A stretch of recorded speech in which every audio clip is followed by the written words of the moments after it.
estamos un poco viendo cómo todas las organizaciones, todos los ámbitos de la vida social se manejan con estas tecnologías. Por supuesto, los sistemas judiciales también lo estamos incorporando de manera vertiginosa, rápida, con planificación, y cuando no hay tanta planificación, con buena voluntad, tratando de que la respuesta a los justiciables pueda llegar también en condiciones de seguridad, de bioseguridad para la situación que se está atravesando, que todavía es muy incierta desde el punto de vista sanitario, y consecuentemente nos hemos dado a hacer estos cambios y a reflexionar sobre cómo impactan en nuestra tarea cotidiana.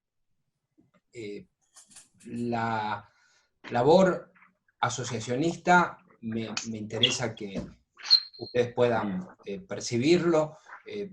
No es una labor que toma la formación como meramente complementaria. Nosotros apoyamos, convergemos en los programas de formación y de capacitación que se elaboran y se ejecutan desde los superiores tribunales de justicia de las provincias y desde las cortes. Son el tronco de la formación judicial en la República Argentina. Y desde la Federación buscamos esos mismos objetivos y nos damos también herramientas que nos fortalezcan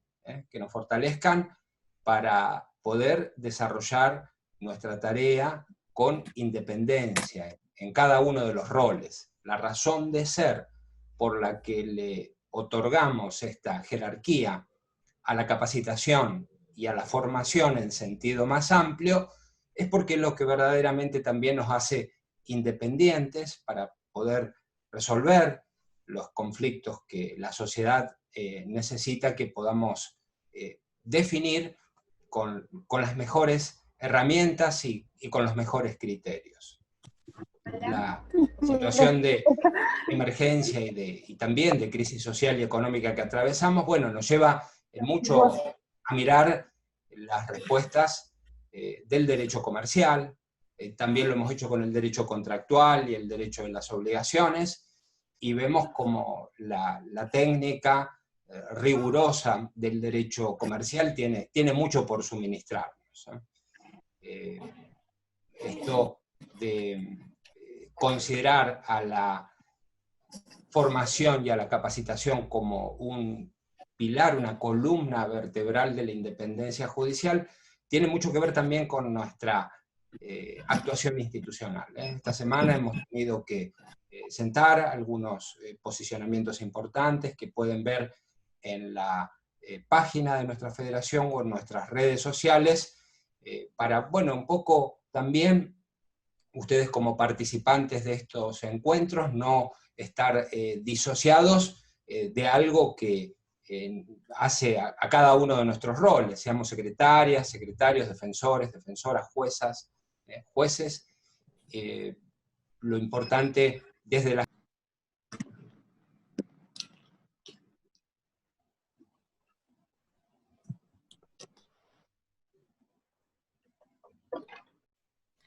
Bueno, algo había pasado con el micrófono.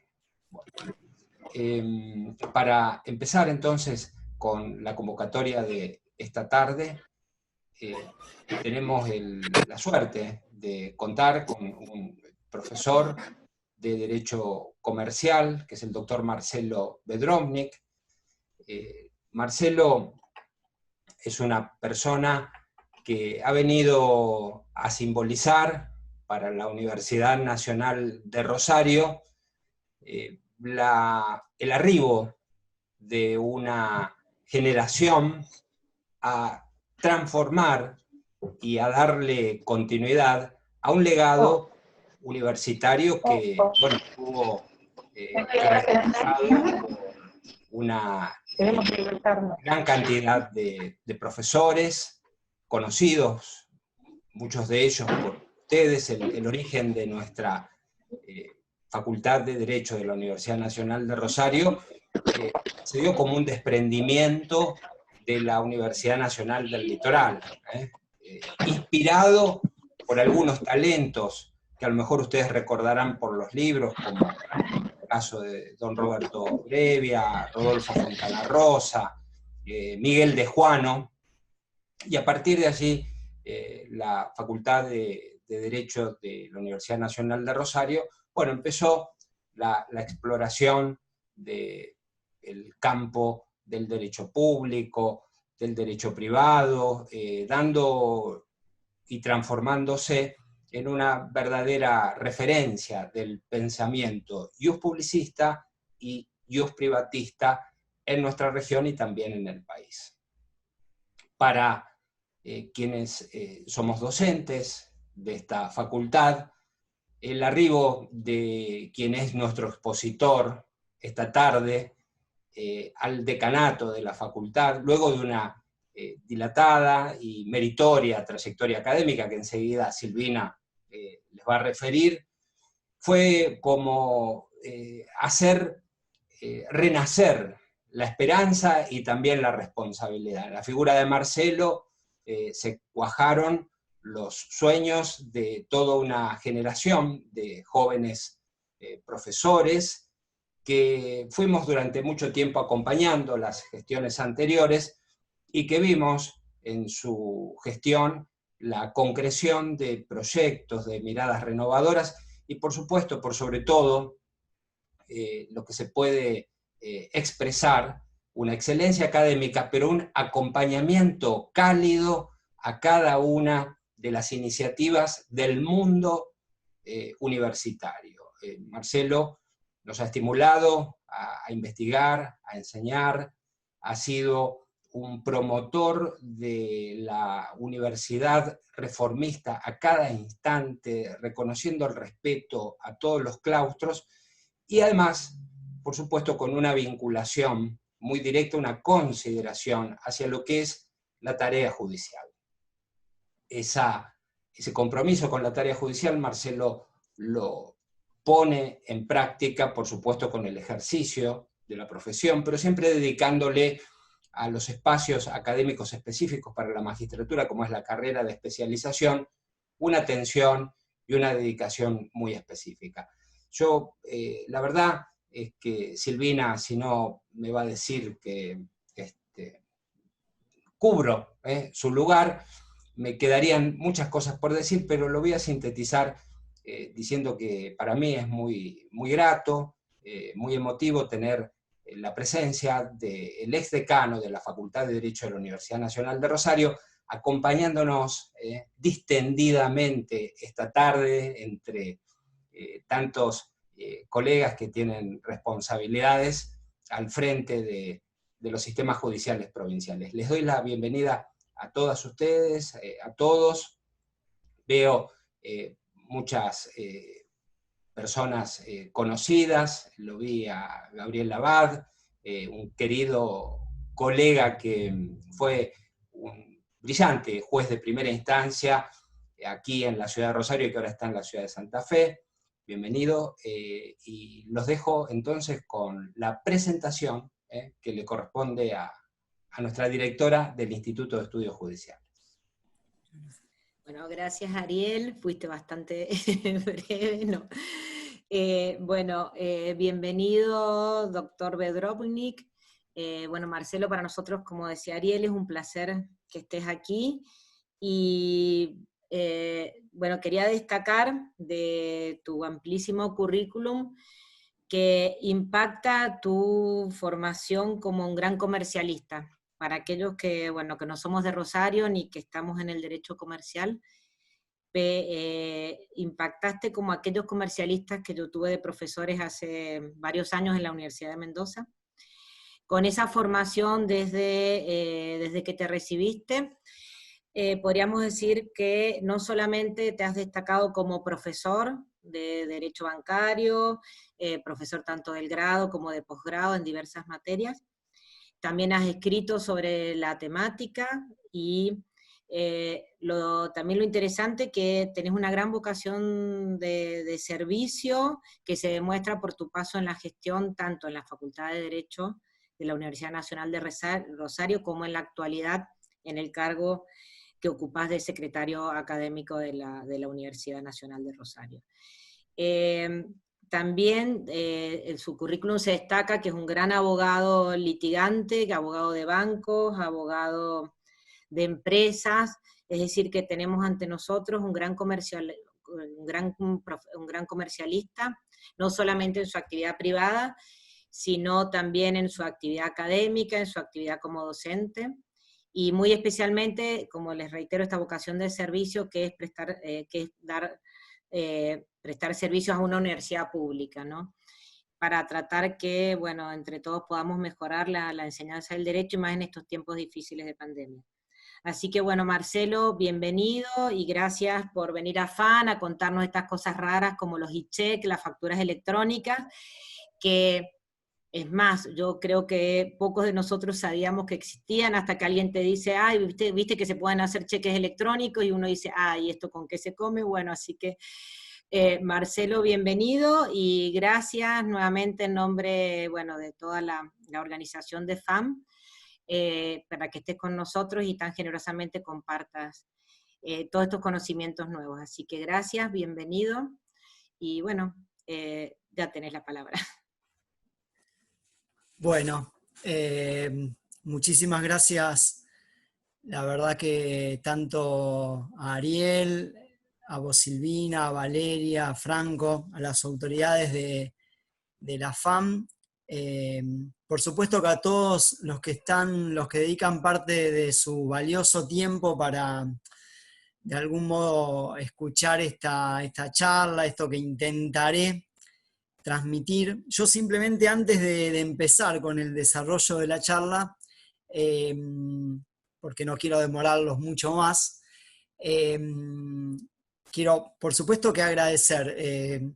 Sepan ustedes, no me da vergüenza decirlo, que para mí es una gran responsabilidad tener la chance de hablar con magistradas, con magistrados, con funcionarios del Poder Judicial de todo el país, a quienes respeto muchísimo, y bueno, como le decía a Valeria y a Ariel la primera vez que me llamaron, lo único que espero es estar a la altura de las circunstancias. Yo simplemente soy un abogado que le debo mi título, sí, eso lo rescato especialmente a la universidad pública. Siempre digo que más que vocación de servicio es un imperativo, ¿no? Somos afortunados los que tenemos la posibilidad de formarnos en la universidad pública, que con sus impuestos pagan el conjunto de los ciudadanos, y lo menos que me parece podemos hacer es devolverle a la ciudadanía lo que hemos recibido de esa educación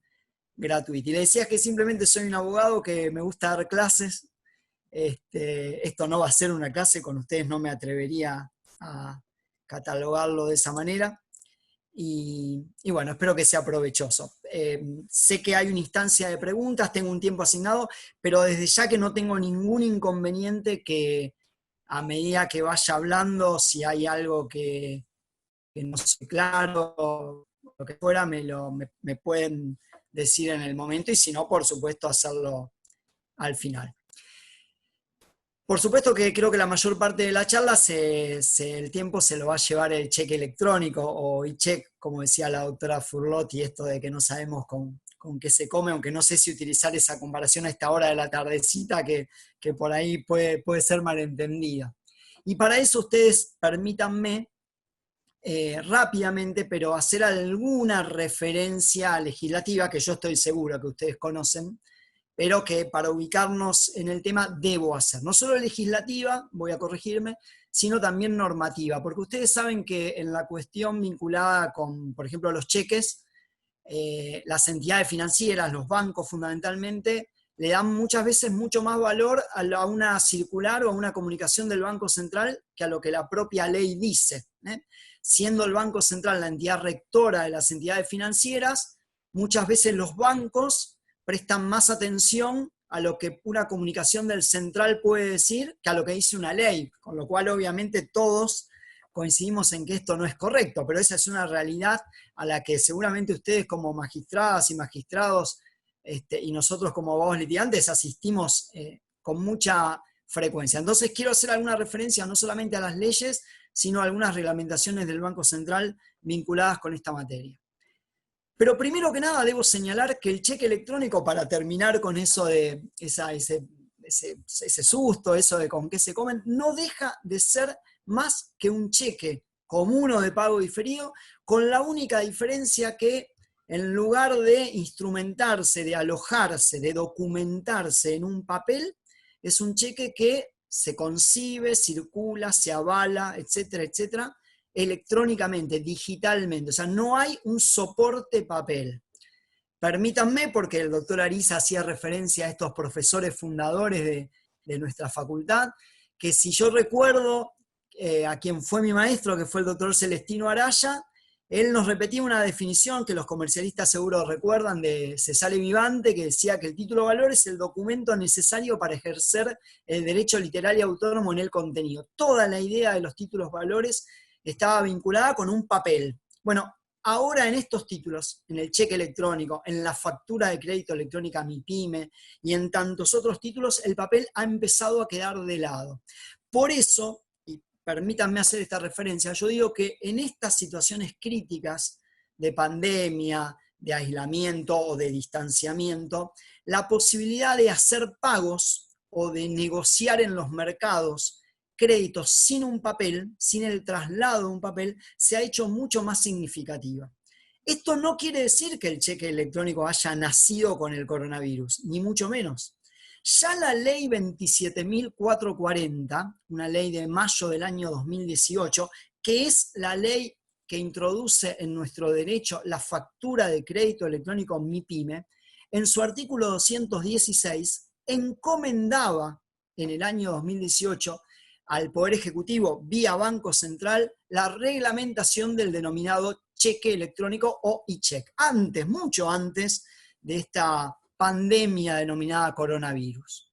Ya la comunicación a la que me refería antes del Banco Central, A6578 de octubre del año 2018, creaba en nuestro país el cheque electrónico, que comenzaría teóricamente a aplicarse en julio del año 2019. Con esto ratifico que el cheque electrónico no surgió con el coronavirus, sirve para solucionar algunas cuestiones que esta pandemia nos presenta, pero viene de antes. E incluso, si bien no es nuestro tema y no quiero confundir a ustedes, ya en el año 2011 nosotros tenemos una comunicación del Banco Central, la 6011, que permitía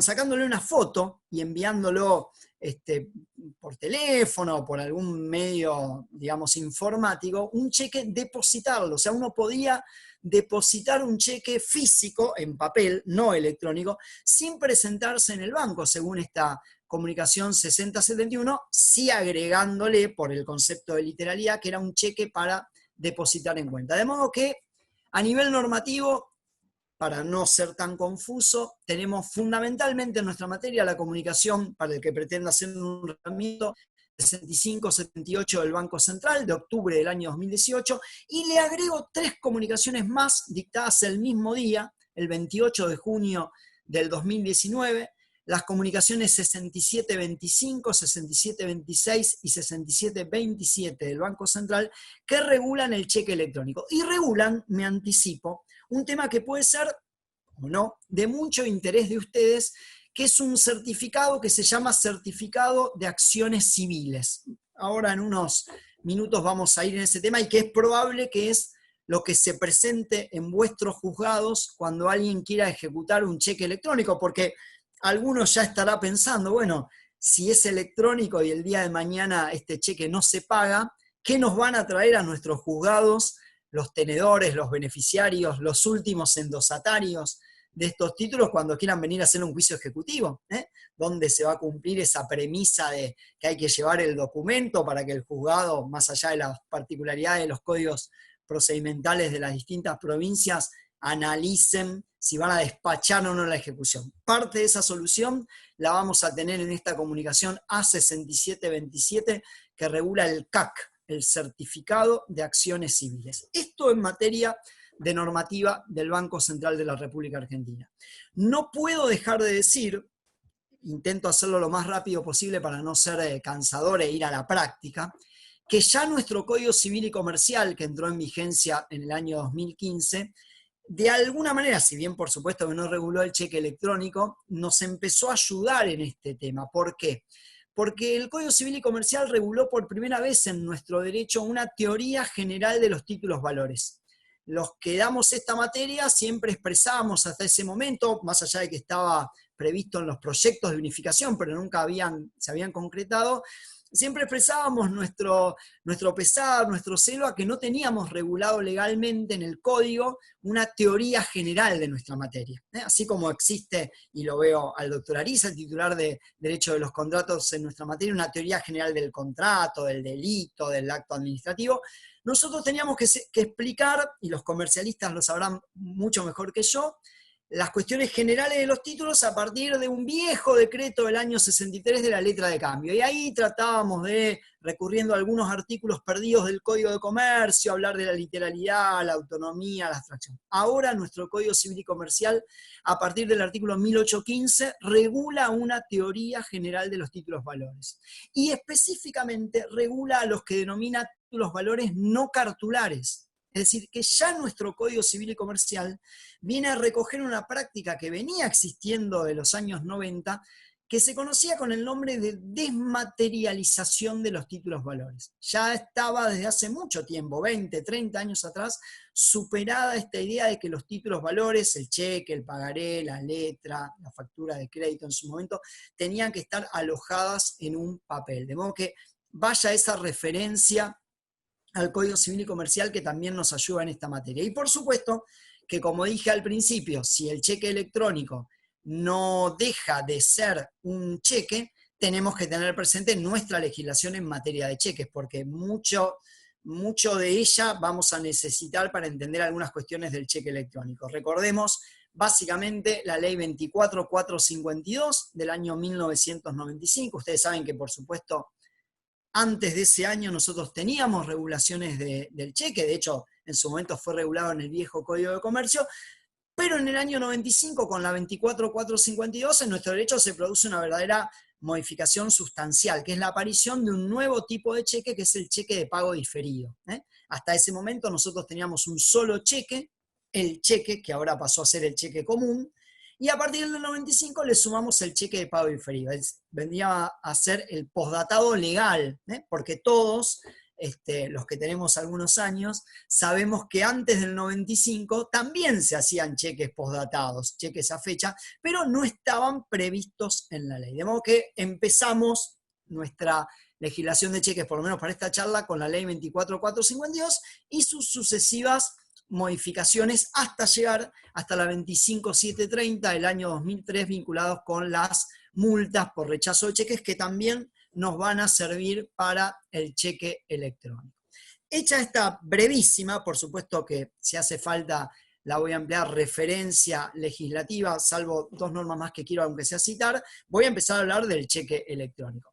Esas dos normas adicionales que quiero citar son un decreto de enero del 2018, el decreto 27 del 2018, es el decreto que se tituló de desburocratización y de simplificación, ratificado por la ley 27.444. En este decreto es donde se reguló específicamente la posibilidad de los títulos electrónicos y cómo se firmaban, qué características tenía que tener básicamente en materia de seguridad la firma de un documento electrónico. Este es el panorama básicamente legislativo. La ley 27440, recuerdo, la mencioné para el cheque electrónico, pero la destaco especialmente como la ley que introduce en nuestro derecho la factura de crédito electrónica MIPYME, a la cual seguramente que por tiempo mucho menos, pero algunos conceptos en la parte final de nuestra conversación voy a referir.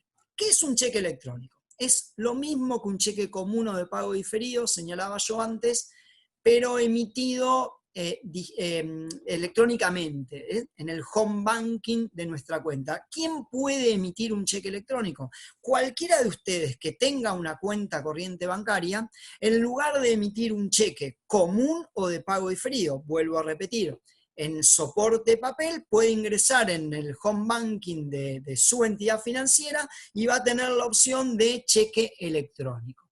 Entonces va a emitir un cheque electrónico. ¿Con qué características? ¿Cuál es la diferencia? ¿Cuáles podríamos empezar a marcar como diferencias? Pensando no solo en el librador, sino también en quién va a ser el beneficiario. Pensando también, como muchos de ustedes ya estarán adelantándose, en la futura circulación de ese título de valor. ¿Será endosable? ¿No será endosable? ¿Cómo será el endoso?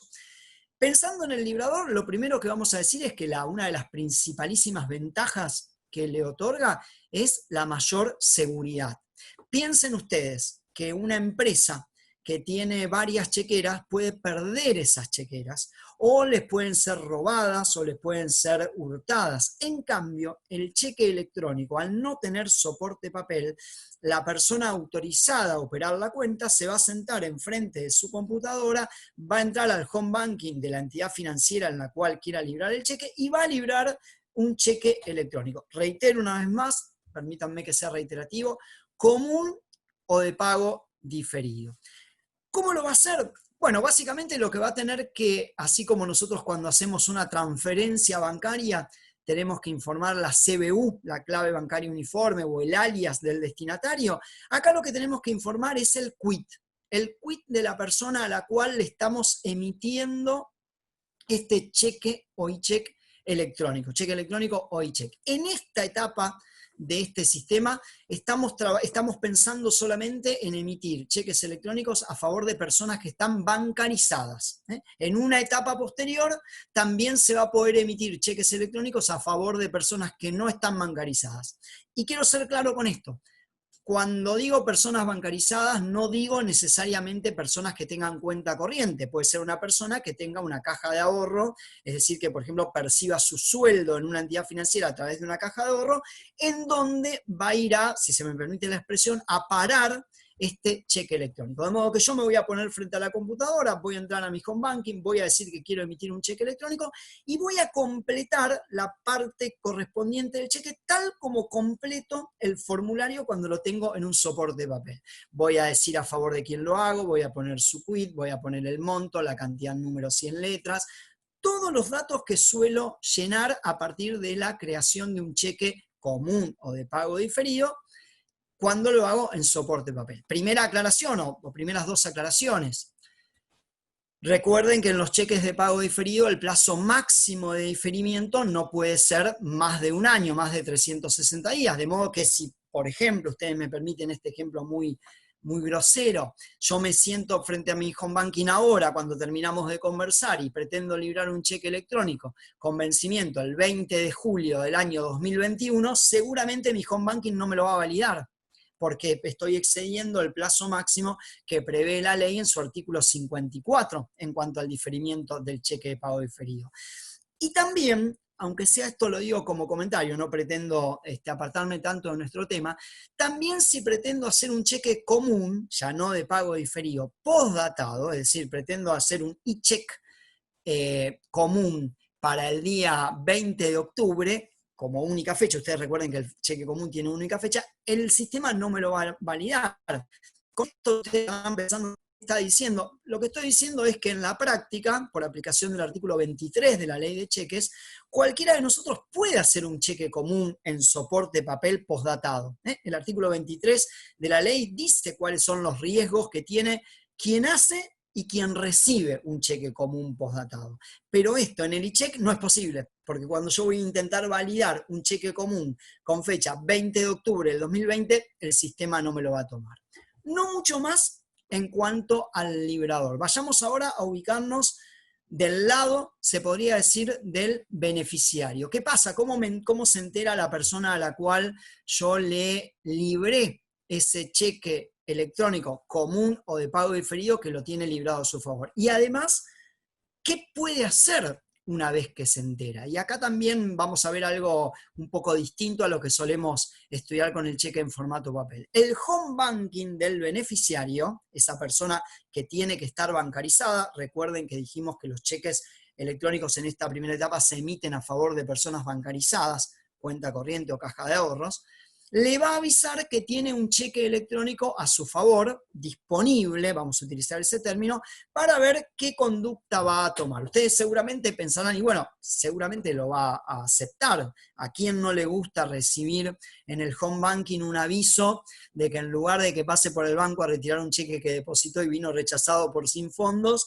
tiene un cheque librado a su favor? Bueno, yo digo que no necesariamente es así. Si yo combiné con un cliente mío que me iba a pagar unos honorarios de determinado monto con un cheque al día y encuentro que en mi home banking tengo un cheque por la mitad del monto acordado o tengo un cheque de pago diferido a 90 días, seguramente no voy a estar tan contento y tal vez no lo acepto. Entonces, básicamente vamos a señalar que el beneficiario del cheque electrónico tiene 4 posibilidades.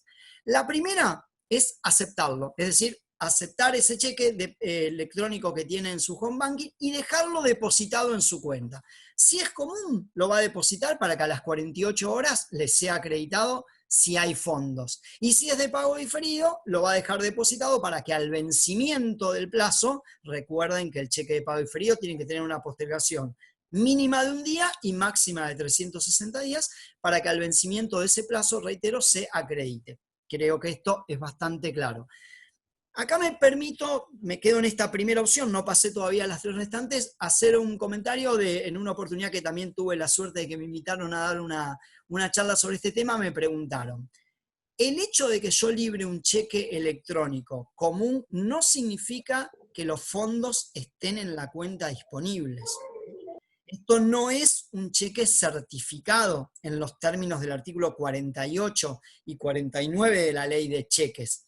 El hecho de que yo lo libre significa que el banco me está diciendo que yo tengo la cuenta abierta, que lo confeccioné bien. Ahora, puede ser que cuando el que lo recibe lo deposite se encuentre con que no hay fondos, la cuenta está embargada, la cuenta se cerró al otro día, etcétera, etcétera. ¿Sí? Lo aclaro por las dudas. No garantiza, no hay un cheque certificado ni avalado. ¿Sí? Primera opción, entonces, depositar el cheque electrónico en la cuenta. Si es común, se cobrará inmediatamente. Si es de pago diferido, se cobrará o no al vencimiento. Segunda opción, endosarlo, transmitirlo. No les voy a explicar a ustedes, que saben mucho mejor que yo, lo que es el endoso de los títulos valores. Es el modo normal por el cual circulan estos títulos. Los títulos valores no circulan por cesión de derechos, si bien pueden hacerlo, pero los empresarios, los viejos comerciantes, siempre buscan formas de circulación rápida, segura, eficaz. Esto es, en el viejo modelo tradicional del cheque en papel, darlo vuelta, poner una firma y, si se me permite la expresión, pasarlo. Bueno, una de las cosas que puede hacer el beneficiario, ya no en el papel, sino en su home banking, endosarlo, transmitirlo a otra persona del cual él es deudor. Entonces le paga esa deuda que tiene con este cheque electrónico que le hicieron a su favor. Y acá una diferencia importante. Ustedes saben que hoy por hoy, ya desde hace casi 20 años, los cheques tienen limitación en los endosos. Los cheques comunes solo se pueden endosar plenamente una vez y los de pago diferido solo se pueden endosar plenamente 2 veces. El cheque electrónico o e-check no tiene límite de endosos. La reglamentación habla de 100 endosos, por poner un número que tiene que ver con alguna cuestión operativa, pero no tiene límite de endosos, y además también creo que es muy poco frecuente pensar que un cheque esté endosado más de 100 veces, con lo cual es evidente que es solamente un número que se ha puesto por una cuestión, reitero, operativa. Entonces, en esta opción, en la segunda opción que hablamos, de la cual es el endoso, destacamos que se puede hacer, pero se puede hacer sin limitación. Esto es muy bueno, humildemente entiendo yo, porque si nosotros siempre hemos dicho que estos títulos estaban destinados a la circulación, la verdad que nos costaba un poco entender esto de que el cheque, que es el título que más se emplea, solamente podía ser endosado una vez en el caso de los comunes y 2 veces en el de pago diferido, cuando eran hechos en soporte papel. En realidad, todo aquel que tiene algún contacto con las prácticas comerciales, o ustedes obviamente en su función judicial, saben que muchas veces el cheque circula de mano en mano, lo que pasa que lo que no se hace es endosarlo, ¿sí? Y entonces lo que ocurre es que el último que lo recibe completa con su nombre, ya sea el beneficiario o quien se presenta a cobrarlo, y entonces existen lo que llaman las circulaciones invisibles, ¿eh? El cheque pasó por 50 manos, no quedaron registros, y el último tenedor, cuando tiene que ir a cobrar, solamente va a poder demandar al librador y a algún endosante que esté en el medio dentro del máximo permitido. Ahora, con este cheque electrónico, que puede circular por endosos sin límite de endosos, o con estos 100, vamos a tener lo que la circular llama una trazabilidad de todas las personas. Ya no vamos a tener simples firmas, vamos a tener una trazabilidad de todas las personas por las cuales pasó, por cuyas manos pasó el cheque, y en ese caso vamos a tener una gran cantidad de obligados cambiarios. Ustedes saben que en materia, me siento repetitivo diciéndolo, pero por las dudas, ustedes saben que en materia cambiaria, nuestra ley de cheques, pero básicamente por aplicación de un principio del decreto ley 5965 del 63, de letra de cambio y pagaré, rige un artículo que es el artículo 51, que es el que habla de la solidaridad cambiaria. Todo el que firma un título valor, sea como librador, endosante, avalista, aceptante, queda solidariamente obligado al pago. Por eso es tan importante que cuando hay endosos queden registradas las firmas, porque así el tenedor va a poder demandar a todos esos firmantes. Lo que pasaba hoy es que con el límite de endosos el título circulaba, pero no quedaban documentadas las firmas. Entonces, segunda posibilidad, que quien recibe un cheque electrónico en su home banking lo endose, lo transmita. Tercera posibilidad, que lo endose, pero ya no traslativamente. Si ustedes por ahí no están tan aburridos todavía, habrán escuchado que yo dije que en los cheques comunes hay la posibilidad de endosarlos plenamente una vez, y en los de pago diferido hay la posibilidad de endosarlos plenamente 2 veces. Esto del pleno es porque el endoso es pleno cuando cumple sus 3 funciones, la legitimante, la traslativa y la vinculante. Pero hay endosos que no son plenos, y que sirven para algo, por ejemplo el endoso en procuración, el endoso mandato, el endoso sin garantía. Esta tercera opción que voy a mencionar ahora es un endoso no pleno. Vamos a suponer que yo recibo en mi home banking un cheque de pago diferido para el 20 de octubre de este año 2020 por la suma de 300.000 pesos. Y la verdad no puedo esperar a octubre para cobrar esos 300.000 pesos porque tengo una necesidad de liquidez inmediata. Lo estoy ejemplificando conmigo, que soy abogado, pero piensen en empresas que reciben gran cantidad de títulos. Entonces, ¿qué hago? Negocio ese título valor en mercados de valores, o a veces incluso lo negocio en mi propio banco, lo descuento, lo que comúnmente llamamos el descuento de títulos. Esta es la tercera opción que se puede hacer con el cheque electrónico, negociarlo rápidamente. Observarán que acá no hay papel, no hay que corroborar firmas, no hay que evitar que me lo roben por el camino. Esto es todo informáticamente. Negocio el título en el mercado de valores o en mi propia entidad financiera. ¿Cómo lo hago? Endosándolo, ¿sí? Pero no es un endoso pleno. Yo no le transfiero la propiedad del título al mercado. Yo le digo, negóciemelo, cóbreme una comisión, pero cuando el inversor compre mi cheque, deme el dinero, que es lo que yo necesito tener rápidamente porque estoy ilíquido.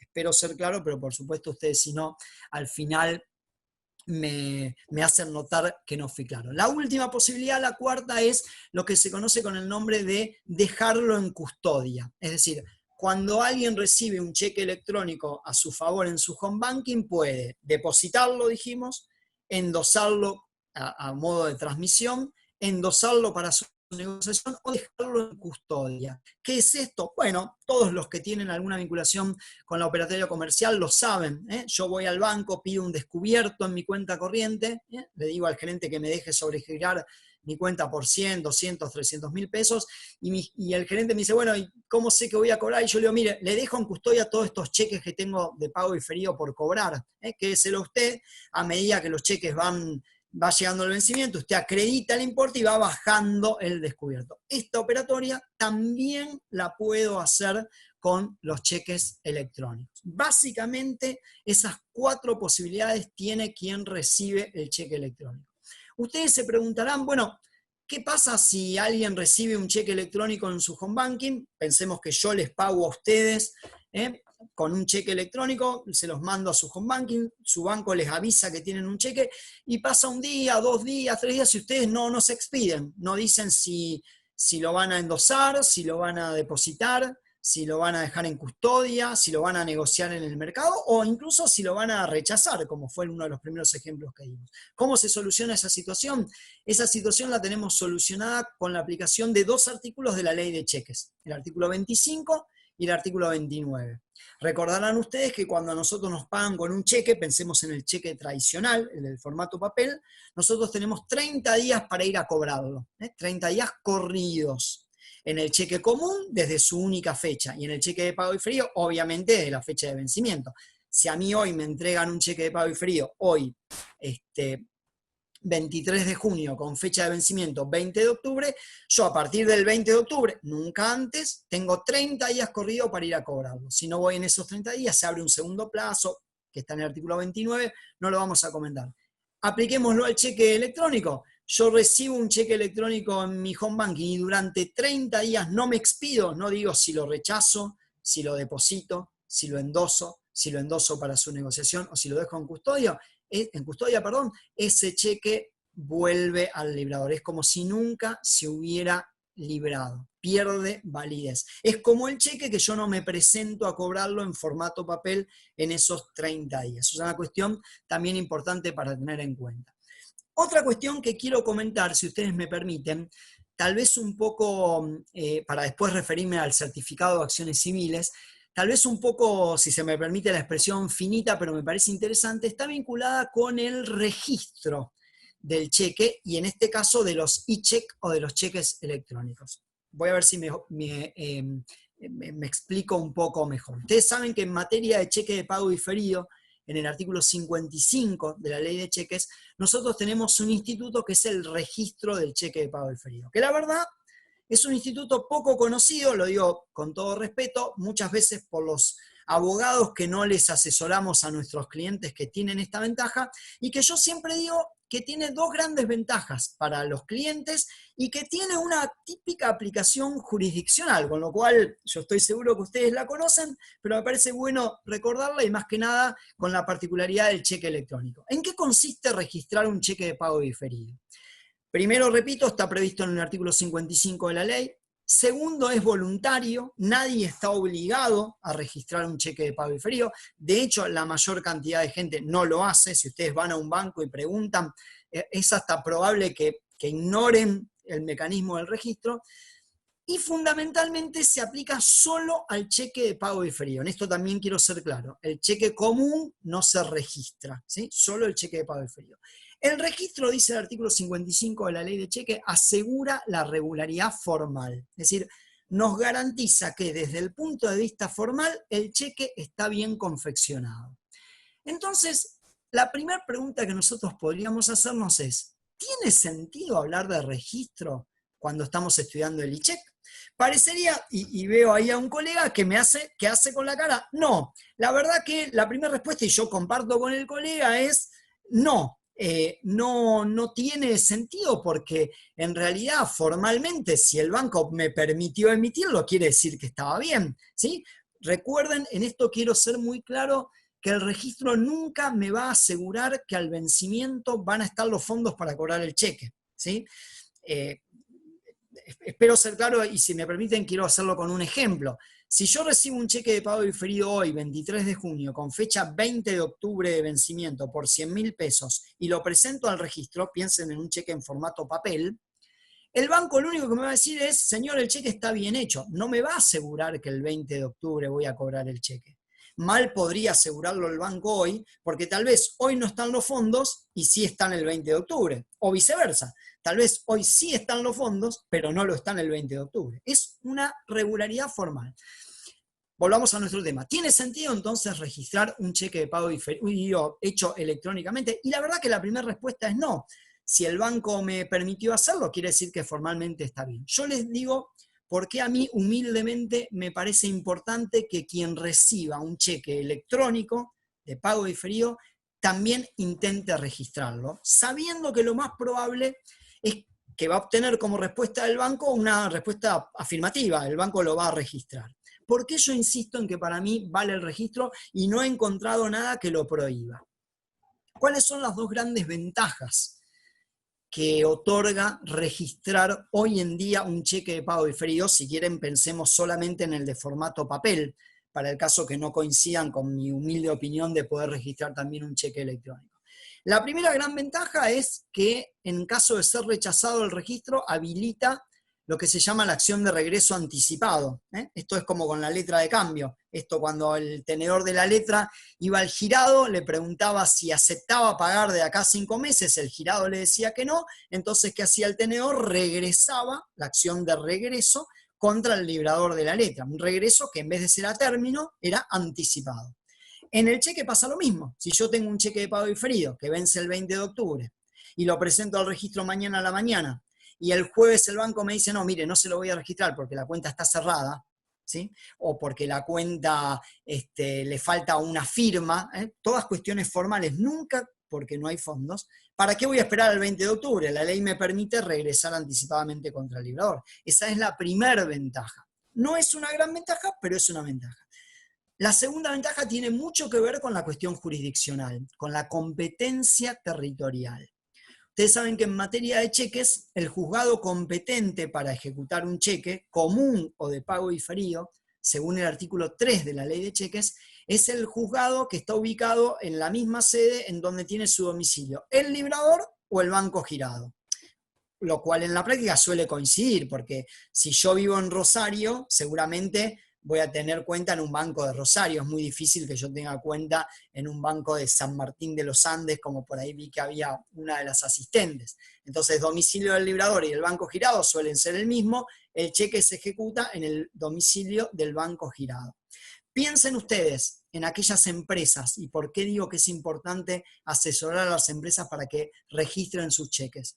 Piensen ustedes en aquellas empresas que reciben cheques de pago diferido, por ejemplo, que están ubicadas acá en Rosario, de Neuquén. Si ese cheque cuando es presentado al cobro viene rechazado, hay que ir a litigar a Neuquén. Y obviamente con todo respeto por los juzgados de Neuquén, para el acreedor rosarino tener que ir a litigar a Neuquén no es lo mismo que litigar en Rosario. El artículo 60 de la ley de cheques establece que la presentación, la mera presentación a registro de un cheque de pago diferido, permite al tenedor del cheque, al beneficiario, optar por la competencia del banco girado, Neuquén, o del banco depositario, que es donde él presenta el registro. En este caso, nuestro ejemplo sería Rosario. Entonces, ¿yo qué digo? Cuando a mí me pagan con un cheque electrónico, de pago diferido, más allá de que yo estoy seguro que formalmente el cheque está bien hecho, porque por algo el banco permitió librarlo, consintió en esa creación del cheque, sin perjuicio de algo que vamos a decir también en unos minutos, yo igual lo presentaría al registro. ¿Para qué? Para que el banco me lo registre y para que cuando llegue el vencimiento del cheque de pago diferido, yo lo presente al cobro, si esa presentación al cobro es rechazada, yo tenga la posibilidad de demandar. Ahí veo una pregunta de la Ley de Defensa del Consumidor que si quieren la contestamos en un minuto, que es muy interesante, para que cuando ese cheque de pago diferido sea rechazado, yo tenga la posibilidad de demandar en el domicilio del banco depositario, que es mi domicilio. Obviamente, hago una pequeña interrupción y seguimos con lo del cheque electrónico, que si estamos en presencia de un consumidor y por los célebres plenarios que empezaron, si no me equivoco, en junio del 2011, con la autoconvocatoria a plenario de las distintas salas de los juzgados comerciales de la Ciudad Autónoma de Buenos Aires, el consumidor va a hacer valer ese plenario, con ese voto tan largo de Pablo Heredia, que seguramente todos han visto, más allá de la evolución que ha tenido, va a hacer valer esa norma y va a pretender que se lo demande en su domicilio real. No va a poder el acreedor traspasar esa competencia al del banco depositario. Pero esa es una situación puntual para casos vinculados con consumidores, ¿sí? No siempre estos títulos llegan a manos o caen en manos, iba a decir, de consumidores. Hay dos situaciones más que por una cuestión de tiempo, para poder hablar 2 minutos de la factura de crédito, no quiero dejar de decir. Una tiene que ver con la pérdida, el robo o hurto de los cheques, que está regulado en el punto 7 de la circular del Banco Central que regula el funcionamiento de la cuenta corriente bancaria. Obviamente que acá, al no haber papel, es imposible que el cheque se me pierda, que el cheque me lo roben o que al cheque me lo hurten por la calle, porque acá no hay cheque. Pero sí puede pasar, y esto lamentablemente no es un tema estrictamente de gabinete o académico, ni mucho menos, que alguien entre a mi sistema, falsifique, tenga mi token, tenga mi tarjeta de coordenadas, algo a lo que todavía no me he referido, pero que todos saben que así hoy se manejan estas firmas electrónicas, y apócrifamente, indebidamente libre un cheque electrónico en esas condiciones. En ese caso, se aplica el punto 7, yo puedo hacer la comunicación al banco para que no pague ese cheque, que no se va a presentar el cobro en papel, repito, porque acá no hay papel, y lo que el punto 7 de la circular dice en materia de e-check es que tengo que acreditar en el banco la formulación de una denuncia penal, que hasta que yo no acredite eso no se me va a permitir el libramiento de nuevos e-check, y que una vez que lo presenten, tanto y en cuanto prima facie esté configurado el delito, obviamente el banco no va a pagar el cheque, ese que está denunciado como falsificado, por ejemplo, y va a permitir el libramiento de nuevos cheques electrónicos. La cuestión que más me interesa, la de la circular 6727, el certificado de acciones civiles.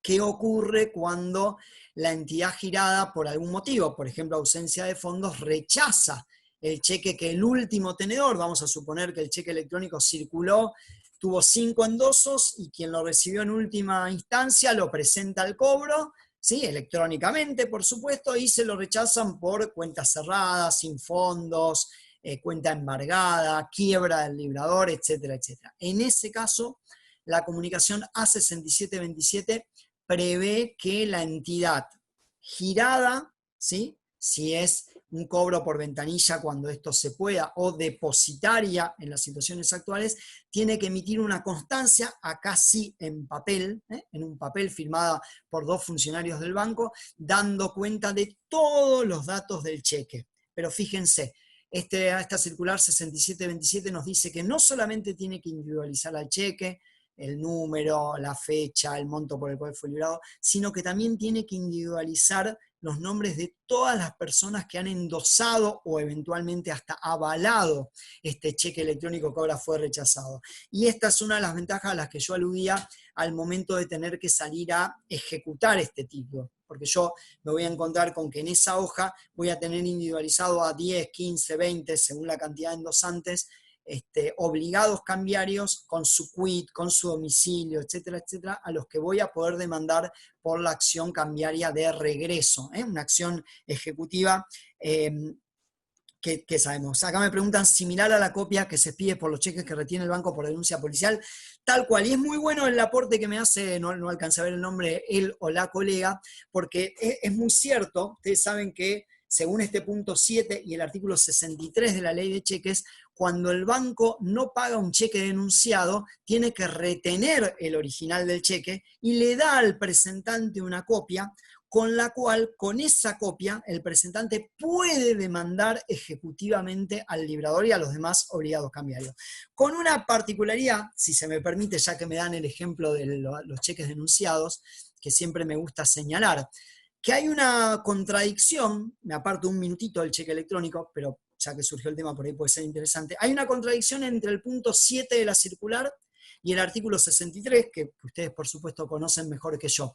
El punto 7 de la circular dice que la entidad financiera, cuando tiene orden de no pagar un cheque, por el motivo que sea, tiene que retener el cheque y entregarle al que lo presentó la copia con la que va a accionar después judicialmente por la vía cambiaria.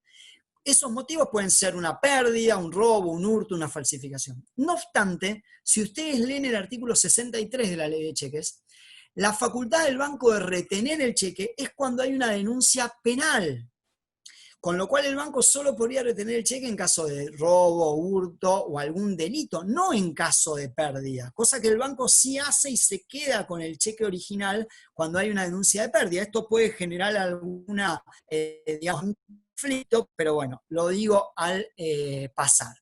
No quiero dejar de señalar un punto que también es importante, que es el punto 146 de la circular que reglamenta el funcionamiento de la cuenta corriente bancaria. Tal vez no de tanta utilidad por vuestra función de magistrados, pero que por lo menos a mí me parece importante. Y que es la siguiente, y así después hablo 2 minutos de la factura de crédito electrónica.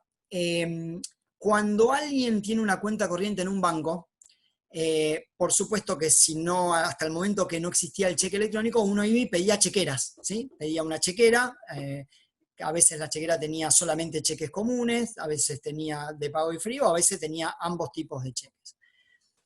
A veces uno se entusiasmaba y pedía 2 chequeras, 3 chequeras, y este punto 146 decía que el banco dice, en tiempo presente, dice que el banco le tiene que entregar chequeras a su cuenta correntista, a su cliente, la relación contractual, banco-cliente, en una cantidad que se justifique según el movimiento de la cuenta y los antecedentes del cliente. A ver, si yo tuviese una cuenta corriente y voy mañana y le pido al gerente del banco que me entregue 5 chequeras de 50 cheques de cada uno, la verdad que el gerente sería un irresponsable si me las da, porque no sé para qué yo necesito 250 cheques, ¿sí? Lo que puede ser normal para una empresa, en mi caso sería anormal, y hasta podría generar, no quiero incursionar en ese tema, alguna responsabilidad del banco, porque ustedes saben que hay seres humanos que son con chequeras más peligrosos que con un arma. Entonces, si el banco en vez de darme una chequera me da 5, es como que me está incitando a que yo, como se dice vulgarmente, empapele la ciudad de cheques.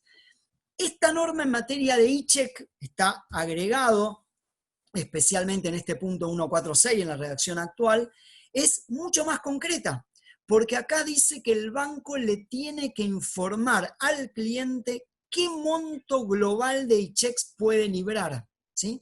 De modo que el banco me va a decir a mí, usted puede usar el home banking, puede librar e-check, pero no más de 100.000 pesos. Esto es muy positivo, pero también es muy problemático para el banco. El banco tiene que ser muy celoso, entiendo yo, al momento de controlar estas emisiones de e-check, porque si no, si los autoriza, puede generar cierta expectativa en la gente que lo va a terminar cobrando, y si bien el banco no es obligado cambiario, puede ser responsabilizado. Déjenme, como manera de intentar concluir lo del cheque y hablar 2 segundos de la factura, decirles que el 10% de los pagos en Argentina se hace a través de cheques. Que para las pymes los cheques de pago diferido son su principal fuente de financiamiento. Es lo que las pymes llevan a los bancos o a los mercados de valores para descontar y obtener fondos. Que el año pasado, en nuestro país, en el 2019 obviamente, 96.500 millones de pesos fue el importe que las pymes financiaron a través de cheques de pago diferido. Y déjenme comentarles también este dato. En diciembre del año pasado se habían emitido 10.000 e-check en todo nuestro sistema financiero. En marzo de este año, cuando la pandemia recién empezaba, el monto fue cercano a los 25.000 cheques electrónicos. Es evidente que el cheque electrónico es una realidad que viene para quedarse, ¿sí? Y lo vamos a poder ejecutar y les van a llevar a ustedes, según esta certificación de acciones civiles, que está previsto allá en el artículo 61 de la ley de cheques, para ejecutar cheques electrónicos rechazados. Si se me permite la expresión, esta excusa de nuestro deudor que nos decía, no tengo nadie que vaya para Rosario para llevarte el cheque, ya no va más, ahora nos pueden mandar un cheque electrónico. Esta excusa de la empresa que nos decía, hago los pagos de 13 a 13:15 y si no viniste a buscarlo, vení la semana que viene, ya no va más, ahora nos van a poder mandar cheques electrónicos. Yo personalmente auspicio la utilización de estos títulos, creo que tiene que ver con la modernidad, con lo que ha venido para quedarse, y me parece además, intenté decirlo rápidamente, que tiene algunas ventajas comparativas. 2 palabras, aunque sea, sé que es menos importante, pero no quiero dejar de mencionarlo, respecto a esta factura de crédito electrónica MIPYME, Ley 27440 del año 2018. Recordemos que en el año 1997, ya hace mucho tiempo, en nuestro país se creó un nuevo título valor, hace 23 años, que fue la factura de crédito. Tan es así que nuestra ley de quiebras, en el artículo 246, cuando habla de los créditos privilegiados, les da, la otra vez tuve oportunidad de ver una persona que vino a verificar en un concurso preventivo con una factura de crédito. Tiene hasta un privilegio general la factura de crédito. Nunca fue utilizada, fue un fracaso total. No sé si compartirán esta afirmación que parece muy categórica, la factura de crédito del año 97. Era un instrumento para que las pymes accedan al mercado de crédito, fue un fracaso. Para lo único que sirvió, lo digo con todo respeto, me animo a decirlo, fue para que comience a permitir usar el cheque de pago diferido, que en el 95 había sido un fracaso, y con tal de escaparle a la factura de crédito en el 97 se empezó a usarla. Sí, por ahí me aportan de la factura conformada. La factura conformada fue incluso anterior. La factura conformada estaba regulada en el decreto 6601 del 63 y fue reemplazada por la factura de crédito, que intentó ser algo similar a la duplicata brasilera, con grandes diferencias, porque la duplicata funciona y nuestra factura de crédito no. No obstante, ahora en el año 2018, con esta ley 27440, también tengo humildemente alguna crítica, se incorporó un nuevo título valor, la factura de crédito electrónica MIPYME. También un título valor no cartular, un título valor que circula por endoso, un título valor que es obligatorio en tanto y en cuanto la operación sea entre una MIPYME y una empresa grande. Es decir, cada vez que una MIPYME le venda algo o le preste algún servicio por hasta determinado monto a una empresa grande, la AFIP cataloga quiénes son empresas grandes, quiénes son micro, pequeñas y medianas empresas, está obligada a emitir esta factura de crédito electrónica. Esta factura de crédito electrónica, que obviamente tiene que ser una operación a plazo, como mínimo un plazo de 15 días, si es aceptada, que puede ser aceptada expresa o tácitamente, una vez que es aceptada expresa o tácitamente, se transforma en un título valor. Y es un título valor que también otorga acción ejecutiva, que puede circular por endoso, que puede ser avalada por las SGRs, las Sociedades de Garantías Recíprocas, y es ese título valor que las MIPYMEs van a llevar a los mercados a negociar, para obtener una mejor tasa de descuento.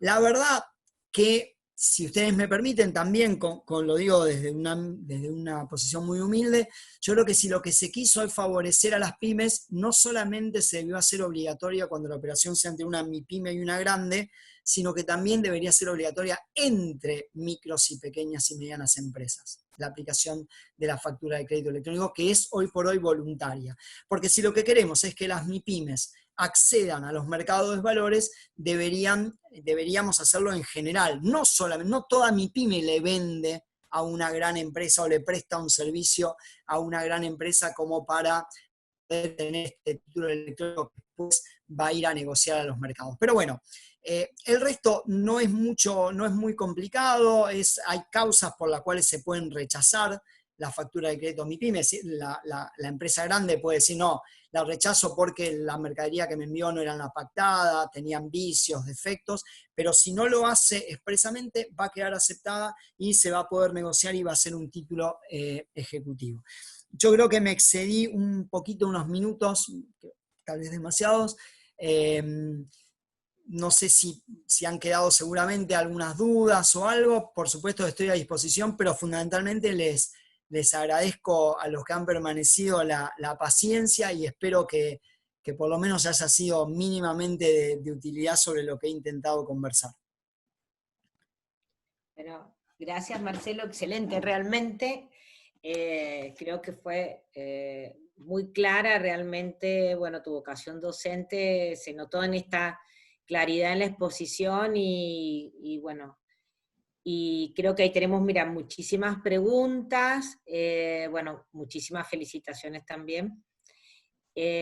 Vale, vas a leer las preguntas, así que bueno, no, pero realmente qué claro, y bueno, todos los que por lo menos yo he aprendido de eCheck, tengo una hermana que es empresaria, ¿no? Y me preguntaba, y realmente la tendría que haber invitado a la charla, porque creo que lo explicaste, y también lo bueno que nos explicaste muchas veces cuál es la trascendencia económica de estos instrumentos, porque muchas veces los que estamos en la magistratura no alcanzamos a dimensionar lo que pasa, ¿no?, en la realidad con estos instrumentos, ¿no?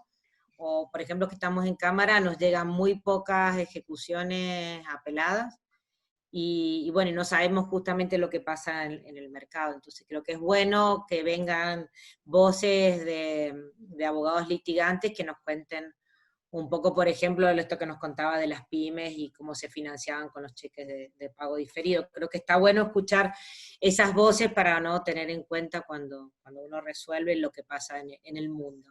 Así que bueno, gracias Marcelo nuevamente. Y bueno, uy, miles de preguntas, te vas a quedar hasta mañana, creo. Así Ningún que bueno, problema. vale, ¿las querés leer? Por Sí, favor. claro que sí, Silvi. Bueno, muchísimas gracias, Marcelo. La verdad que sí, entre preguntas y felicitaciones por tu tiempo, voy a optar por las preguntas, y Silvi, después tu hermana pueda ver esta conferencia por el canal de YouTube de FAM, Ya porque se la voy a mandar, luego, por supuesto, ¿sí? exacto, luego queda grabada y a partir de mañana va a estar disponible. Sí. Bueno, entonces, Marcelo, acá pregunta Norberto Álvarez del Juzgado de Paz de San Andrés de Giles, ¿qué pasa si se venció? ¿Cómo juegan los endosos en ese entonces?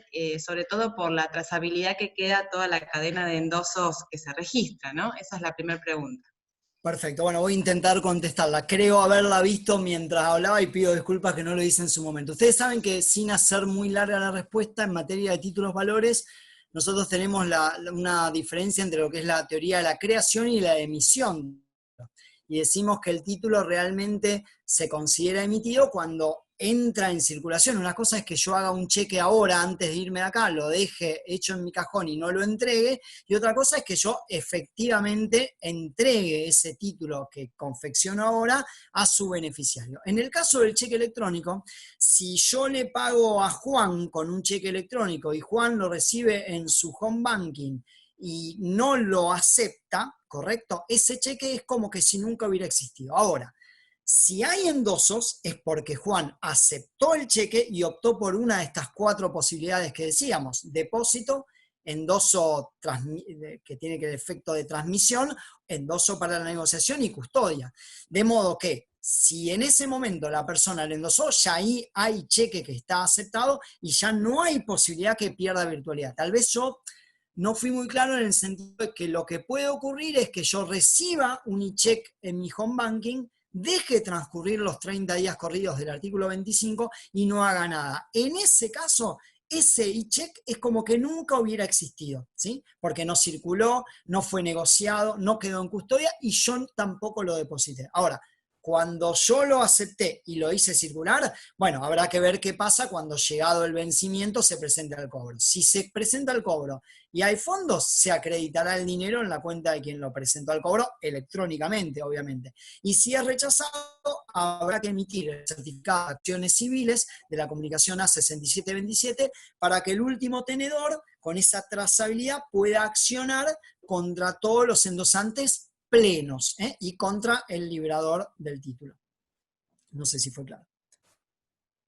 Sí, muy claro, Marcelo.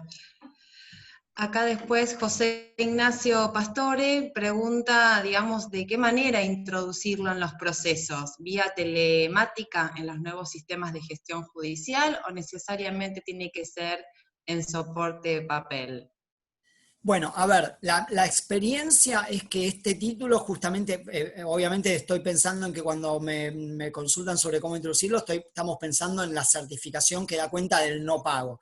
Yo entiendo, y me viene muy bien la pregunta porque me había olvidado hacer un comentario que me parece interesante y más que nada para las y los magistrados. Yo entiendo que es en soporte papel, o sea, yo entiendo que esa constancia es la que va a haber que agregar, como agregábamos un cheque rechazado por sin fondos con el sello o el papelito, ese añadido que se le agregaba.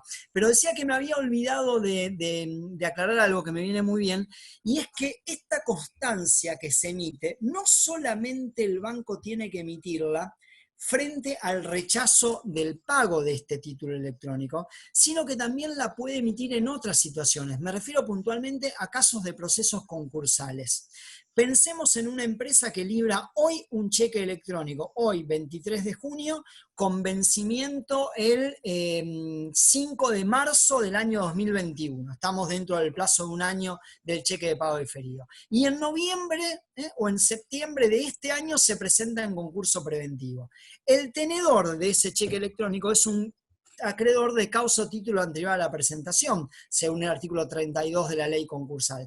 Con algo va a tener que ir a verificar, con algo va a tener que ir ante el síndico a pedir verificación. Más allá de factura, contrato, etcétera, etcétera, no va a tener el cheque en papel. Entonces, en ese caso, también le va a poder pedir al banco que le emita el certificado de acciones civiles para acompañarlo como documentación fundante de su verificación.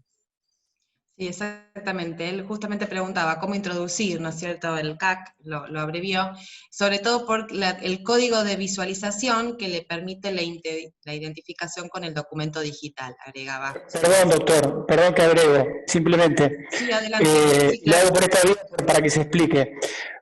La normativa, porque nadie lo ha visto, ¿no?, a este CAC, todavía nadie lo vio, con lo cual estamos todos explorando la teoría. La normativa habla de que el CAC tiene un código de visualización, que tal vez si ese código de visualización es igual que el código, por ejemplo, de la firma electrónica, la única manera de verlo es a través del documento digital. Digamos, en el soporte papel no se aprecia, con lo cual parecería razonable que la única vía para introducirlo, para ver el código de visualización, que tiene toda la información de la emisión, de la circulación, del rechazo y la causal de rechazo, es por vía telemática. Entiendo, no sé si terminó el colega, entiendo el aporte de gas. Ahora, lo que la circular reglamenta, más allá del código de visualización, es la obligación de la entidad girada o depositaria, según el caso, y más que nada cuando se pueda cobrar por ventanilla, de emitir una constancia en papel. Es más, la circular dice que es en un papel que no tiene que tener incluso condiciones de seguridad, ¿sí?, adicionales. Sí que tiene que estar firmado por 2 funcionarios del banco, como cuando el banco cierra la cuenta y emite el certificado de saldo deudor. Y ahí explica todos los datos que tiene que tener ese papel. Por eso yo deduzco, comparto con usted que no lo hemos visto, yo no he visto todavía ningún cheque electrónico rechazado, se ve que por lo menos están viniendo bien o por lo menos no hay ejecuciones, pero estimo que sí, que la manera de incorporarlo al proceso va a ser con ese soporte de papel, ¿sí? Pero la verdad que estoy haciendo de algún modo futurología, no lo he visto en la práctica. Gracias. Doctor Pastor, usted te preguntaba también por un pagaré electrónico. ¿Quiere formular esa pregunta también?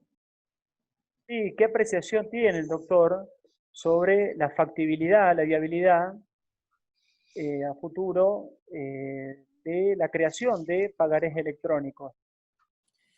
Bueno, a ver, hoy por hoy, por lo menos nosotros acá en la Bolsa de Comercio de Rosario, ya existen los pagarés electrónicos, ya se están utilizando, o sea, ya es una realidad. Con lo cual, me parece que es, mi posición, al igual que con el cheque electrónico, es más que, creo que utilicé la palabra auspiciosa, yo lo veo como una posibilidad concreta y se están negociando. En la Bolsa de Comercio de Rosario es común la negociación de pagarés electrónicos. Yo creo que este tipo de títulos es lo que se viene. Y además, y acá también recurro a algo que mencioné de pasada al principio, no nos olvidemos que el artículo 1820 del Código Civil y Comercial en materia de títulos valores nos permite hoy autocrear títulos valores innominados. Es decir, ya hoy lo que siempre fue la discusión de ese numerus clausus de los títulos valores son los que la ley dice que son títulos valores, hoy se permite superar eso con limitaciones, pero se permite que los particulares incluso creen nuevos títulos que pueden hacerlo electrónicamente como títulos valores, con la limitación de que en general los particulares tienen que ser causados y solamente las entidades financieras, los fiduciarios de fideicomisos financieros y las entidades aseguradoras pueden autocrear títulos valores abstractos. Pero concretamente, sí, ya acá por lo menos en Rosario el pagaré electrónico es una realidad, ya se está utilizando. Con firma digital. Con firma digital, sí, tal cual. Claro. Un poco la incertidumbre a nosotros se nos presenta con la masividad de los pagaré de consumo y en estas nuevas modalidades que los bancos tienen de otorgar préstamos, incluso hasta por los home banking, esta posibilidad también de crear un pagaré electrónico con un clic, se me ocurre, también allí hay toda una posible complicación, ¿no? Es decir, que una persona tome un empréstito con un clic en un home banking y del mismo clic esté firmando electrónicamente, mal no sea digitalmente si tuviera una firma digital, pero electrónicamente con su token ingresado, y las complicaciones que representa. Usted entiendo que le consta todas las complicaciones que bueno, de un tiempo a esta parte han sucedido en relación no solo a la competencia, sino también en cuanto a integración de título y lo que representa eso a futuro, ¿no? A ver, yo lo que creo es, sí, entiendo que la cuestión no es solamente la vinculada con la competencia, y creo que usted se está refiriendo a abusos que pueden llegar a producirse en materia de qué termina firmando con ese clic o con ese token el deudor que toma este tipo de préstamos en el banco. Sí creo que por ahí yo no creo, estoy seguro que no lo dije. Tanto el decreto 27 del 2018 como la ley que lo ratificó, hablan de que estas firmas electrónicas, y usted seguro que lo tiene presente, este mecanismo de firma electrónica tiene que asegurar indubitablemente la voluntad del librador y garantizar la integridad del instrumento. Esta frase se repite en cada uno de los casos en donde la ley autoriza. Bueno, también creo que en la medida que esa voluntad surja de manera indubitable y por el otro lado, en la medida que se garantice la integridad del documento, también creo que salvo el caso de abusos, esas operaciones tienen que ser validadas. Creo que también, a ver cómo lo digo, para no inclinarme en esta tensión entre el consumidor y en este caso las entidades financieras, ¿no? Pero también creo que de alguna manera las operaciones bancarias tienen que agilizarse. Entonces, mientras garanticemos que hay una debida información, que no hay un abuso en cuanto a la competencia, como fue el caso del traslado de la competencia, ¿no? Como fue el caso de los plenarios, que se garantiza que quien firmó sabía lo que firmaba, que es su voluntad, que está garantizada la integridad del documento, bueno, me parece que quedaríamos muy rezagados si sobre texto de cuidar esto seguimos exigiendo el papel, la materialidad, etcétera, etcétera. Pero reconozco que es muy fácil decirlo acá y cuando llega a la justicia debe haber casos que son diferentes. Bueno, Marcelo, entonces seguimos con las preguntas. Pregunta el doctor David Olego si es posible que se transforme en algún momento este cheque electrónico a papel, ¿no es cierto? Si de alguna manera algún momento que pueda darse en esta circulación que pueda pasar a papel y seguir circulando en la forma tradicional. ¿Se puede convertir? A ver, el cheque uno puede librarlo o en papel o electrónicamente. La única materialidad del cheque electrónico es cuando fue rechazado y entonces hay que expedir la constancia para ejecutarlo. No hay posibilidad de transformar, si con esto intento concretar bien la respuesta, un cheque que nació electrónico, ¿sí?, en un cheque en formato papel. Como no hay posibilidad de transformar un cheque que nació en papel en un cheque electrónico, es decir, son dos maneras. Sí, son cheques, ambos son cheques. Por eso yo creo que empezaba al principio diciendo, no deja de ser un tipo de cheque. Así como se puede hacer en papel, se puede hacer electrónicamente, pero elegida una forma no se puede pasar a la otra. ¿Sí? Bien. Bueno, y acá también hay una pregunta muy interesante de Evelyn Piñeiro que te consulta si podría haber menos posibilidades de excepciones en los juicios comparado con los cheques en soporte papel. A ver, yo creo, es muy buena la pregunta, yo creo que toda la cuestión de excepciones vinculadas con los llamados defectos formales del cheque, que también me viene bien la pregunta porque mencioné y no dije nada.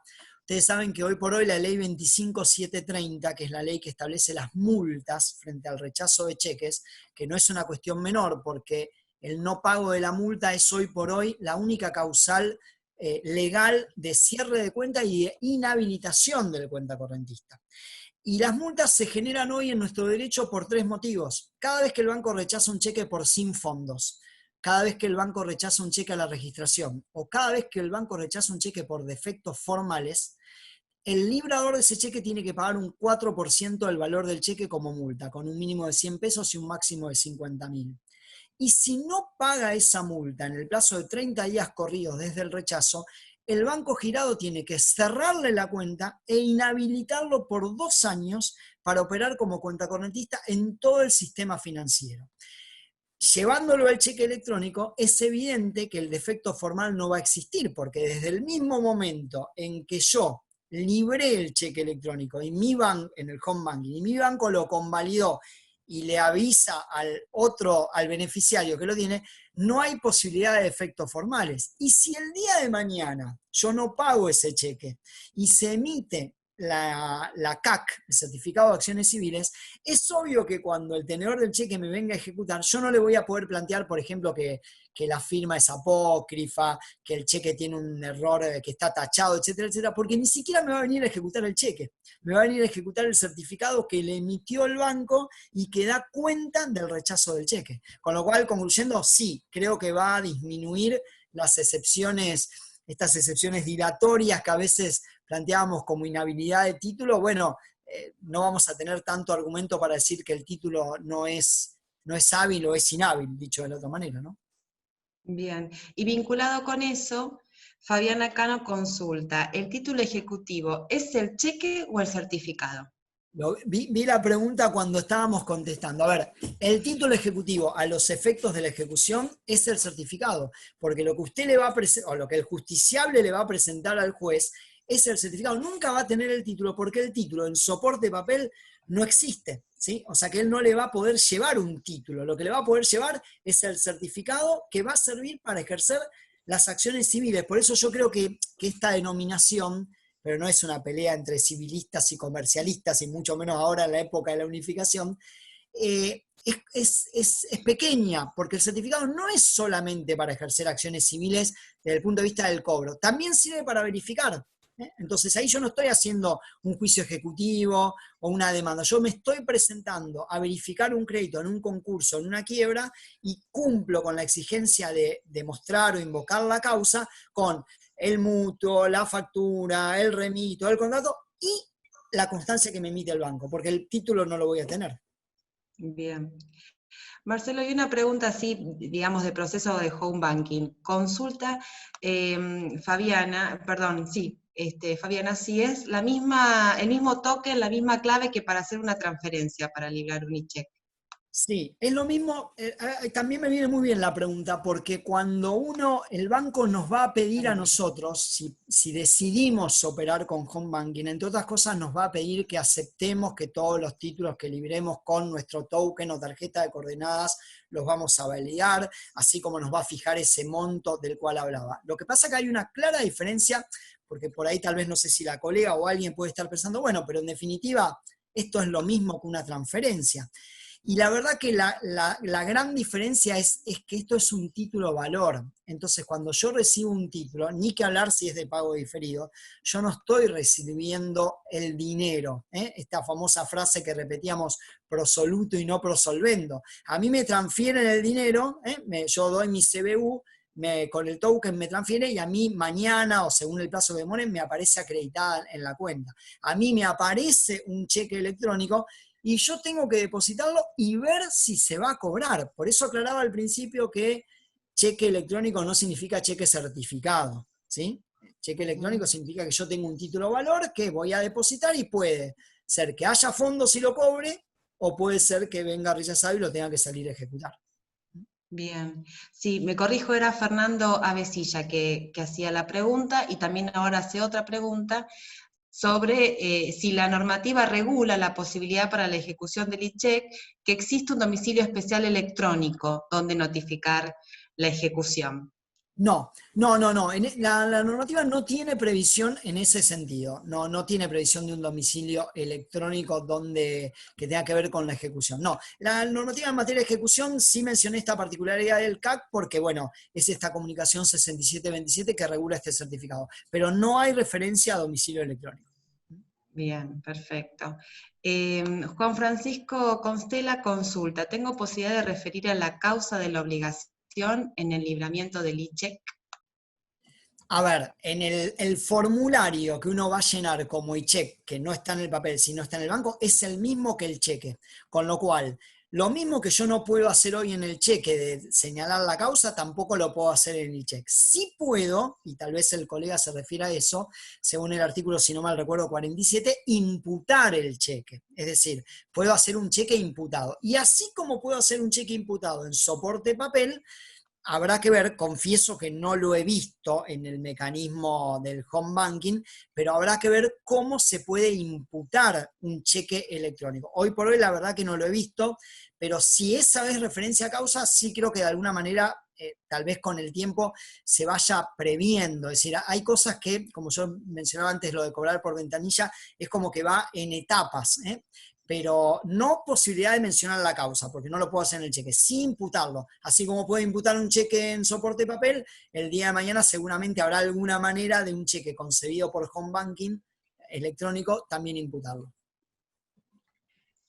Bueno, perfecto, Marcelo. Yo, Silvi, no estoy viendo en este momento más preguntas, no sé si me he salteado alguna o si alguien quiere formularla. No, porque algunas se han ido reiterando. Y bueno, algunos comentarios como el del doctor Fiorenza de Córdoba, que dice que habrá que ver si en el futuro no le encuentran defectos formales al certificado de la mano, de las cuales fundamenten las excepciones. Claro. Por Sí, supuesto. seguramente algo van a inventar.